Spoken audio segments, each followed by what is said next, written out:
Welcome to Mr. Disturbing. Tonight, we're plunging into the dark heart of the Appalachians with some truly unsettling true horror stories. That'll keep you up all night. If you're brave enough, smash that like button and subscribe so you don't miss the next descent into fear. My name is Jesse Hale. I'm 27 years old. I've lived my whole life in a small mountain town in southwestern Virginia, nestled deep in the Appalachian range. Folks here don't ask many questions. They live close to the land. The forests shape the rhythms of life. I work as a wildlife photographer, always have. There's a quiet beauty here that most folks never see, the soft light in the hollows at dawn. The way the mist curls through old-growth trees, the stillness that settles before a storm. That's why I do it. Not for money. For the quiet, the solitude. Out here you can lose the noise of the world. Or so I thought. That belief changed last October. It was late in the month. The maples were crimson. The birches gold. I'd been planning a shoot before winter set in. Heard from an old trapper about a place called Hollow Ridge, a deep cut of forest a few hours northeast of town, secluded, unmapped, perfect for what I wanted. But when I asked around, the locals warned me off. Said folks went missing up there. Said the land wasn't right. I've heard that kind of talk before. Superstition. Old mountain stories. I didn't put much stock in it. So one foggy morning, I packed my gear, camera, tripod, rations, and drove out. The trailhead wasn't marked. Just an old logging road overgrown with scrub. The air felt colder there. Still. Too still. I chalked it up to the elevation. The hike in was beautiful. The light was soft. The trees seemed untouched. I snapped shots of deer, a barred owl, a stand of ghost-pale mushrooms I'd never seen before. But as I pushed deeper, the forest changed. Subtle at first. The birds grew quiet. The undergrowth thinned. The path twisted in ways that didn't match the map. That's when I noticed the first sign. A small bird, dead, twisted, hung from a branch by some kind of twine. I stopped. Took a closer look. Its wings were broken, its eyes gone. The way it was strung, it wasn't natural. Someone had placed it there. I felt the first chill of unease then, but curiosity kept me moving. I told myself it was a prank. Nothing more. An hour later, I found more. 3 more birds, each strung the same way, higher this time, swaying in the growing wind. The forest seemed darker now, the air thicker. I should have turned back, but I didn't. Not yet. I pressed on, hoping to find the ridge before dusk. That's when I saw them. Tracks. In a patch of soft earth near a creek bed. Huge. Humanoid. But wrong. Too wide. Toes long and splayed, no shoe tread, just deep impressions, as if something heavy had passed through. My pulse quickened. I snapped a few shots, marked the spot on GPS. The signal flickered. Faded. Gone. Clouds were thickening overhead, the wind rising. I glanced at my watch. 4:17 p.m. Time to turn back. But the path behind me wasn't there. The way I'd come looked wrong. The trees, different, closer, leaning in. I turned, slow, scanning. Tried another way, but the trail curved back on itself. The undergrowth thick where it had been clear. Fog began to roll in, low and heavy. A damp cold seeped into my bones. Then I heard it. Whispers, faint, just at the edge of hearing. No direction, no source. Like voices carried on the mist. I froze, listened. The whispers grew, not words, not exactly, just a rise and fall, closer, surrounding. My breath came shallow. I tried moving fast, picked a direction and ran. Branches clawed my arms. The fog thickened. The whispers rose. Louder now, urgent, angry. The forest felt endless, twisting, a maze. I stumbled, fell, scrambled up. That's when I saw them. Eyes, dozens, no, hundreds. Glowing red through the fog, watching, blinking, unblinking, ringing me in. My heart pounded. I backed away, shaking. Then the first shapes emerged. Tall, thin, humanoid but stretched, limbs too long, faces blurred, shifting, skin pale and slick. They moved with an unnatural grace, silent, closing in. The whispers roared now. Inside my head, my vision blurred. The world tilted. I remember falling. Cold earth. Then, nothing. Blackness. When I woke, it was night. Stars overhead. The forest deathly silent. I was lying on bare dirt deep among towering trees. My camera was gone. My pack gone. No sign of my trail. No familiar landmarks. Just endless dark trunks and a rising fog. My body ached. My head throbbed. I stumbled to my feet, tried to orient. Nothing. I wandered for what felt like hours. At dawn, I finally stumbled out near a ranger station, miles from where I should have been. They found me half delirious, dehydrated. I told them what I could. They looked skeptical, said others had vanished in those woods, that the place had a reputation. They called it the Old Hollow. The locals called it cursed. I went home. Weeks passed. I tried to tell my story. Some believed. Most didn't. They said I was lost, hallucinating. But I know what I saw. And I'm not the only one. Since then, I've heard other stories. Hikers vanishing, hunters never returning. Red eyes in the fog. Something ancient lives in Hollow Ridge. Something hungry, angry, watching. Even now on foggy nights, I still hear the whispers, see the eyes, and I know it's not done with me yet. In the weeks after Hollow Ridge, I couldn't shake it, couldn't sleep, couldn't focus. The fog would creep into my dreams, thick and cold, filled with whispers just beyond understanding. Every time I closed my eyes, I saw them. Those eyes. Hundreds. Burning red. Watching from between twisted trunks. The faces came next. Blurred. Shifting. Too tall. Too thin. Moving wrong. I told myself it was trauma. That my mind was still in shock. That the nightmares would fade. But they didn't. They got worse. I stopped going into the woods, stopped taking photos. My camera had never been found. My gear never turned up. Part of me wondered if it mattered anymore. I didn't want to see through the lens again, not after what I'd seen.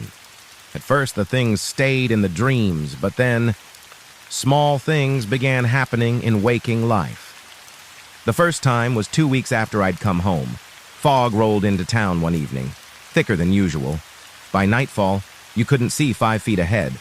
I sat on my porch, restless, sipping cold coffee. That's when I heard them. Whispers. Faint.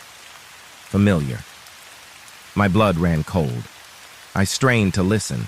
They drifted closer, just beneath the wind, not coming from the street. From the woods behind my house, I lived on the edge of town, forest at my back.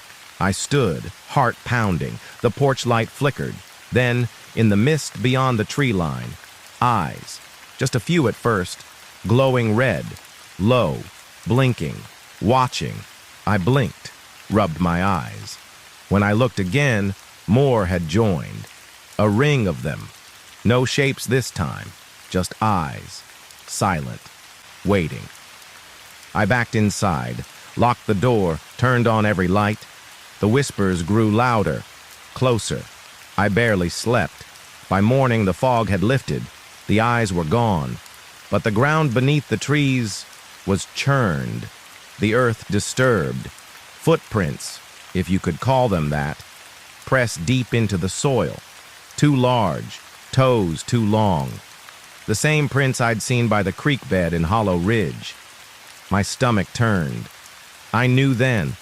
It wasn't just in the forest. It had followed me. Somehow, drawn to me. That day, I drove out to see an old friend, Ben, a local trapper. One of the few who still walked the deep woods. He'd heard my story, believed it, at least partly. When I told him what I'd seen near the house, his face went pale. He told me to stay clear of Hollow Ridge, said it was an old place, older than the trees, older than the hills, said the land there was thin, that things lived beneath it, things that didn't like being seen. You stirred it, he said. Now it knows you. I asked what I could do. He didn't answer, just handed me a pouch of ash and herbs. Won't stop it, he said, but might buy you time. That night I scattered the ash around the house. Hung rowan branches above the door. It helped. For a while, the whispers faded. The eyes stayed back, but not for long.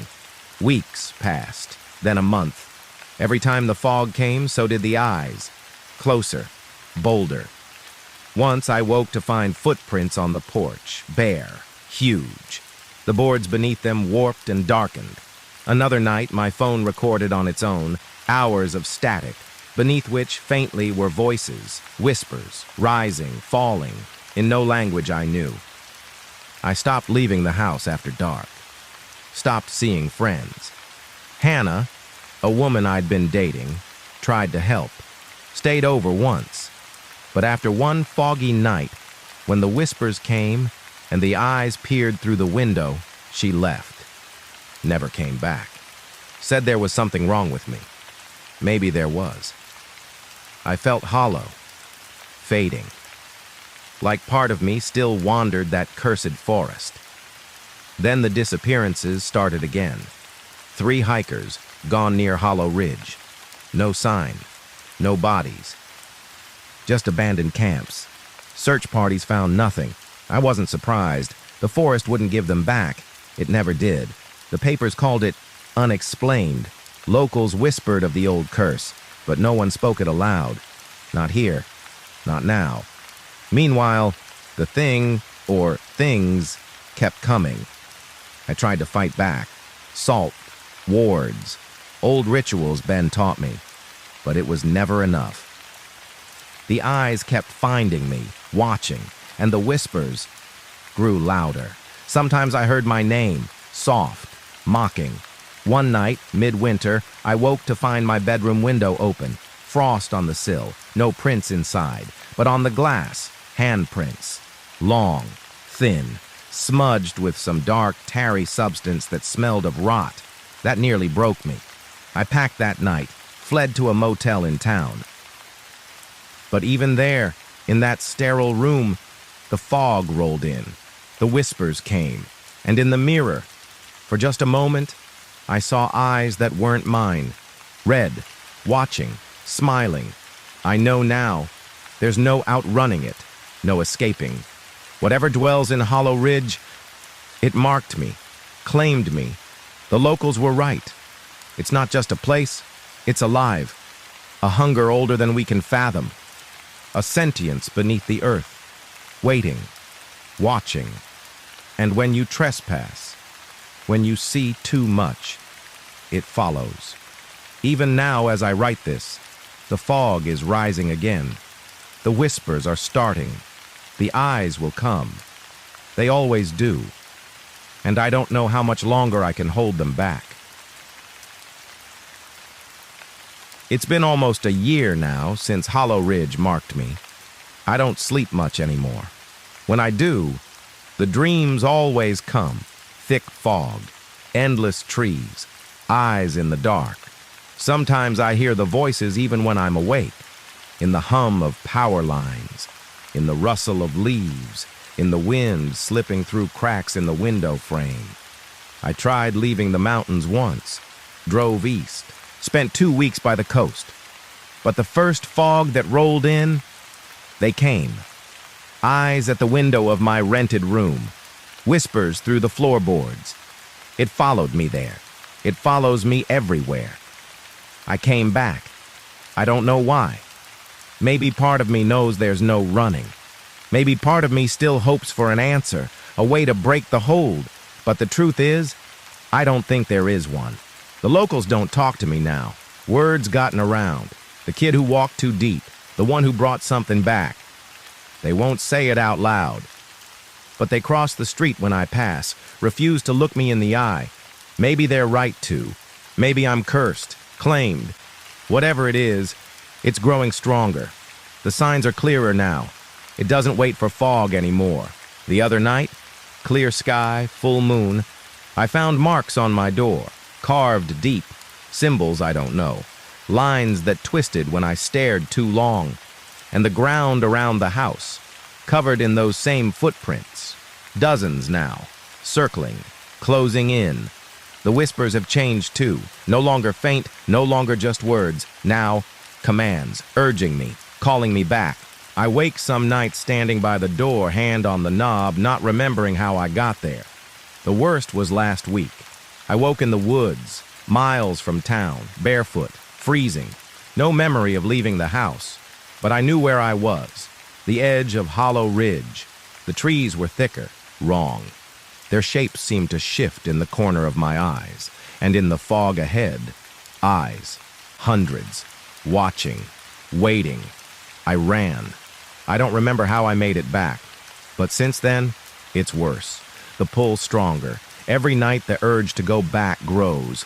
The voice is sweeter, promising rest, release. I hear of others now, more vanishing, more stories. A family disappeared camping near the ridge. A hunter, found days later, eyes burned out, skin gray. And still no one speaks it aloud. They say the woods took them, but I know the truth. And I know I'm next. Whatever lives beneath Hollow Ridge, it doesn't forget. It doesn't forgive. It's older than the mountains. Older than us. We were never meant to walk its ground. And now that I have, it will not let me go. I sit here writing this because I don't know how much longer I'll be myself. The pull grows stronger each night. The voice is louder. The eyes closer. If you read this, stay away. Don't go to Hollow Ridge. Don't listen to the whispers. Don't follow the eyes. Because once you see them, they see you. And once they do, they never stop watching. My name's Tom McClellan. I'm 62 years old now. I've spent more than 30 of those years walking the Appalachian Trail, not just section hikes, the full thing. North to south, south to north, over and over again.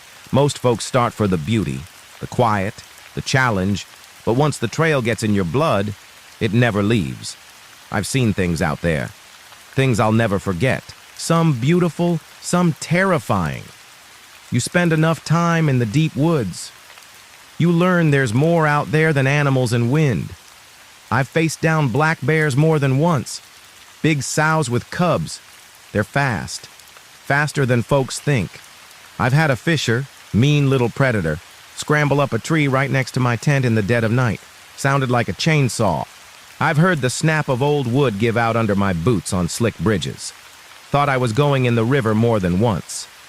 And those moments, they'll set your heart racing. But I'll tell you the truth. It's not the animals that scare me the most. It's the people, the wrong ones, the ones the trail calls too deep. You see, the Appalachians, they're old, older than most can fathom. The land holds a kind of weight. It gets into you. For some, it brings peace, teaches them to slow down, appreciate the simple things. For others, it burns through them, strips them bare. I've seen both. Every long-time hiker gets a trail name. It's a badge, a mark of change. Once you've walked long enough, you're not the same. A part of the wild stays in you. That can be good. Or it can rot you from the inside out. I've heard stories, suicides at the terminus, folks who couldn't bear going back to concrete and lights. I've heard darker stories of hikers who lose themselves out there, who stop seeing other people as people, who turn. I had my closest call with one of them back in the late 90s. I was younger then, thought I knew the trail like the back of my hand, was hiking through the Great Smokies alone, a habit of mine. The Smokies can turn fast. Storms roll in sudden and hard. That day, they did. Heavy rain, no warning. The trail washed slick. Visibility cut to nothing. I made a choice I shouldn't have. Tried a shortcut. Old side trail I'd used once years back. It was barely there now. I lost it quick. Found myself scrambling cross-slope in thick brush. rain pounding, mud to my ankles. Then, I spotted a shallow cave, just a crack in the rock, enough to get out of the worst of it. I ducked in, soaked and shaking. Thought I was lucky. Thought I'd wait out the storm, then find my way back. But the rain kept on. Hours passed. I got restless, flicked on my headlamp. The cave seemed to go deeper than I'd thought. Narrow tunnel winding back. Curiosity got the better of me. Foolish, maybe. But I've always been that way. I squeezed through, belly crawl in spots, tight and cold. The air changed, grew still, close. Then the tunnel opened into a small chamber, just big enough to stand. And that's when the hairs on my neck went up. There were signs of people, a makeshift bed, rags and filthy blankets, the walls covered in writing, symbols, names. Drawings, scratched deep into the stone. Hundreds of them, layered thick. I tried to read some, but they twisted in the beam of my light, made my head throb. Then I noticed the bones, piles along the walls. Animal skulls, mostly. Deer, raccoon, some smaller. At first I told myself it was some weirdo, a hermit, maybe a trapper. But then, in the far corner, a human skull. No question. Jaw still attached, empty sockets staring. I don't know how it got there. I didn't want to know. My gut told me one thing. Get out. Fast. I backed toward the tunnel, careful not to touch anything. That's when I heard it. Faint, from deeper still. A sound. Breathing. Slow. Ragged. Someone was in there. Or something that used to be. I didn't wait. Crawled fast, hands shaking. Slipped twice, but kept going. The rain was still pouring when I burst out. I didn't care. I ran. I don't know how long. Found the trail again by sheer luck. Made camp miles away. Never told a soul until now. Since that day, I stick to the marked paths in the Smokies, always. And I warn every young hiker I meet, be careful who you trust out here. The land changes people, and some things should not be found. I never forgot that cave. Never will. After that storm in the Smokies, something in me changed. I kept hiking, sure. The trail was in my blood. But the way I looked at the woods, different now. The deep parts, the places far from towns, far from shelters, they felt heavier, like they were watching. I started noticing things, little things at first. Strange carvings on old trees, piles of stones where no one should have stacked them, scraps of cloth hung high in branches. And once, late summer, hiking through a foggy stretch in Virginia, I passed a man on the trail. Or something like a man. He was tall, too thin, pale as bone. No pack, no gear, just standing there in the mist, staring down the path. I said hello. He didn't blink, didn't move, just watched as I passed. The hair on my arms rose. I picked up my pace, glanced back once, and he was gone. Just gone. That's when I started believing what old-timers said, that the trail changes you, that Appalachia takes a piece of you. For some, it's a gift, teaches patience, gratitude, simplicity. But for others, it hollows them out, burns through whatever good they carried in. You hear the stories, always whispered. A hiker who went feral, another who started following groups, staring too long, saying too little. There was one, a young guy from the city, made it almost the full trail. Then near the end, he hung himself from a tree. Left no note, just a spiral symbol carved into the bark.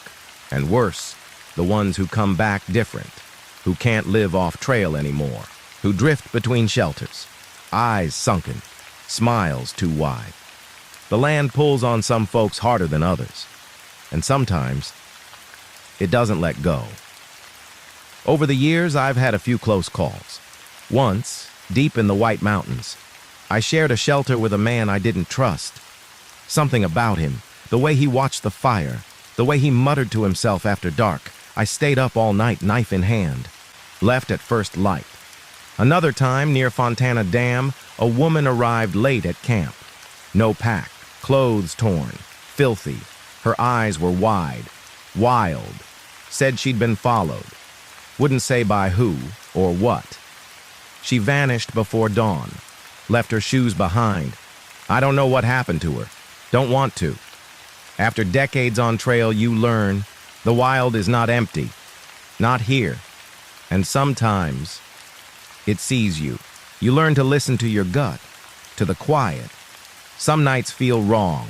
Some stretches of trail. You just don't walk alone. I felt it. That old weight. That pressure in the chest. Like the land itself is watching. Testing. And once you've felt it, you know.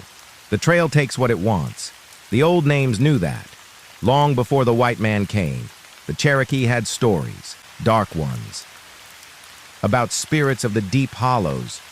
About the ones who lost their minds to the mountains. Some still whisper of them. They have many names. I don't speak them here, but I believe. I've seen too much not to. And after that cave, after standing in that dark chamber, staring at that skull, I knew. Some folks get called too deep. Some don't come back right. And when they do, they're not alone anymore. The trail marks them, and it marked me. I started carrying extra wards, bits of iron, old coins, sage when I could find it. It helps, some. But the feeling never leaves. I kept hiking, couldn't stop. But I stayed sharp, watched for signs. And over the years, I've met others who know. The old hikers, the ones with too many miles in their boots. You see it in their eyes, the knowing, the caution. We don't talk about it in town. But on trail, around the fire, late at night, the stories come out. Always the same. The wrong hiker, the wrong place, the thing in the mist, the whisper in the dark. The land remembers, and once it touches you, it waits. Even now, sitting here writing this, I can feel it. A part of me still down in that cave, a part of me still watched by whatever lives in the old stone and root of these mountains. I tell myself it's just stories, just old fears. But when the fog rolls in, when the wind falls still, when the forest hushes, I know. The trail takes what it wants, and it's never done. It's been more than 30 years now since I first stepped onto the Appalachian Trail, and even after all I've seen, there's one story I haven't shared often, not because I've forgotten, I couldn't, but because some things feel heavier when spoken aloud, like they wake up when remembered too clearly. But maybe it's time, because younger hikers are out there now, walking the same paths, thinking they know the woods, thinking they're ready, and maybe this will help them see the truth, or at least be wary, because the worst thing I ever saw on the trail wasn't the bears, or the fishers, or the storms. It was a man, or what used to be a man, and it happened not long after the cave, back in the late 90s, still in the Smokies. But I was smarter by then, or thought I was, kept to the main trail, stuck close to shelters when the weather turned. But even then, the land will find you if it wants, and that autumn had been wet. Long stretches of mist clinging to the ridges, streams swollen, fewer hikers on the move. I liked it that way usually. More solitude, but this time, it felt different. The woods too quiet.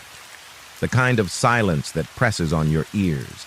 And one afternoon I found myself between shelters, pushing a long stretch, trying to make the next lean-to before dark. The clouds rolling in heavy, the light fading faster than it should.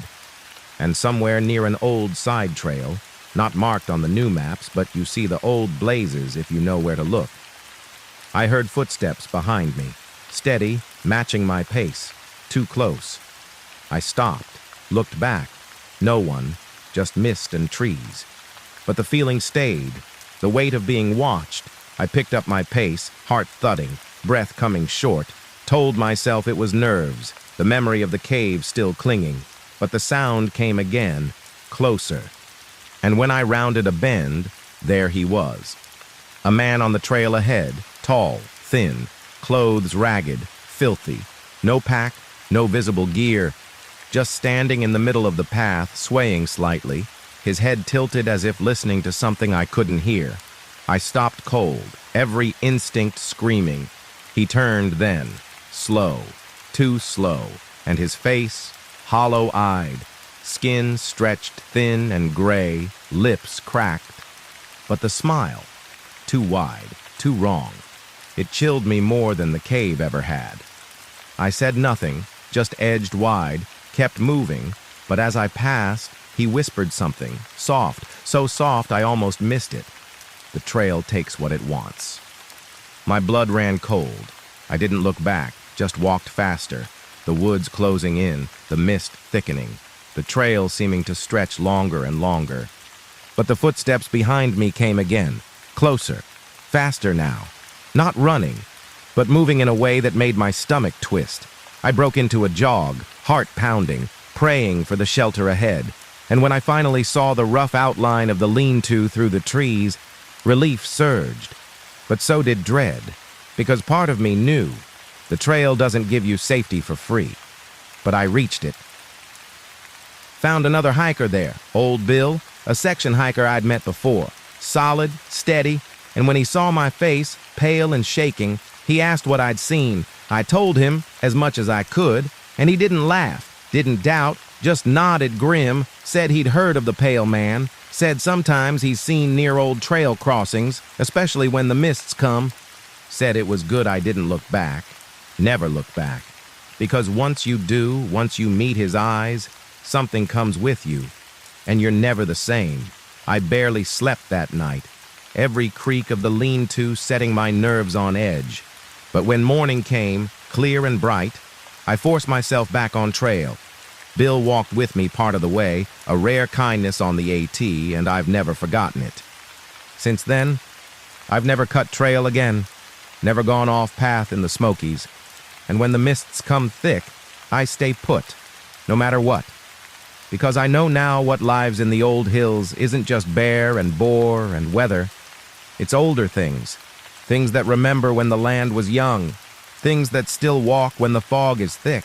And that's why I tell young hikers now, respect the trail, listen to your gut, stay sharp, and most of all, when you meet someone who doesn't look right, who moves wrong, whose eyes seem too empty or too knowing, don't speak, don't stop, and for the love of God, don't look back, because the trail takes what it wants, and sometimes what it wants is you.